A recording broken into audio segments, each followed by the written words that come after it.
Bwana Yesu apewe sifa. Pendwa katika Bwana, ninakusalimu kwa jina la Yesu Kristo. Namshukuru Mungu kwa ajili yako kwa sababu yeye ni mwaminifu na mtakatifu. Ametulinda, ametutetea, ametuangulia na kutubakia nyuma. Na wakati huu tunajikabidhi mkononi mwako tena, Bwana Yesu, kwa sababu umekuwa mwaminifu kwetu, umetulinda. Wewe ni kila kitu kwetu na hatuna mwingine tunayeweza kumtegemea. Popote pale ulipo ndugu mtazamaji, nataka niombe na wewe usiku kabla hujalala.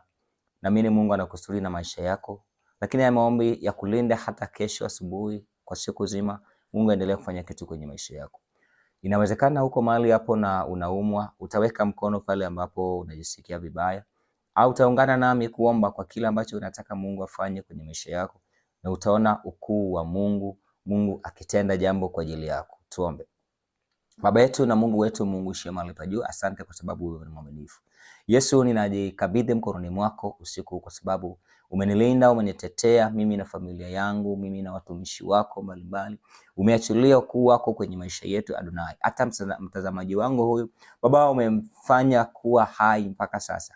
Wapo wengi ambao walitamani kuiona muda huu, kuona nyakati kama hii, lakini Baba haikuwezekana kwao. Lakini sisi umetupa neema nyingine tena kuiona hii siku. Hii haimaanishi kwamba sisi ni wazuri sana kuliko wengine, lakini kwa sababu ya neema yako na ukuu wako na upendo wako uliotuonesha, nasi tutajikabidhi mkononi mwako mahali hapa, mfalme wa amani. Baba, tukiachilia ukuu wako katikati yetu, Baba ukatawale. Tunafungua mioyo yetu ili tuweze kupokea kutoka kwako, mfalme wa amani. Tupokee ulinzi, tupokee nguvu, tupokee uweza wako na mamlaka zako, katika jina la Yesu Kristo. Baba, ninasimama kinyume na kila roho za magonjwa kwa ajili ya mtazamaji wangu huyu.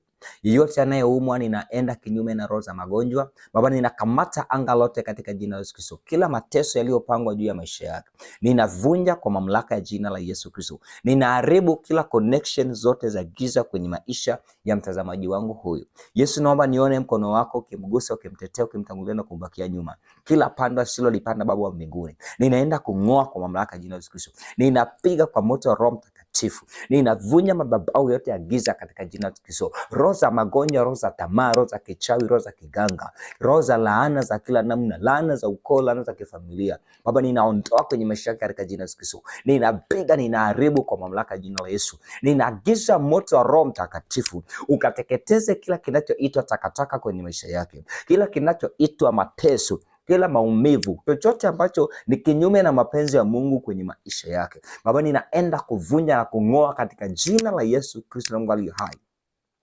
Ninakualika mfalme wa amani katika nyumba yake. Natakasa nyumba hii katika jina la Yesu Kristo. Ninatakasa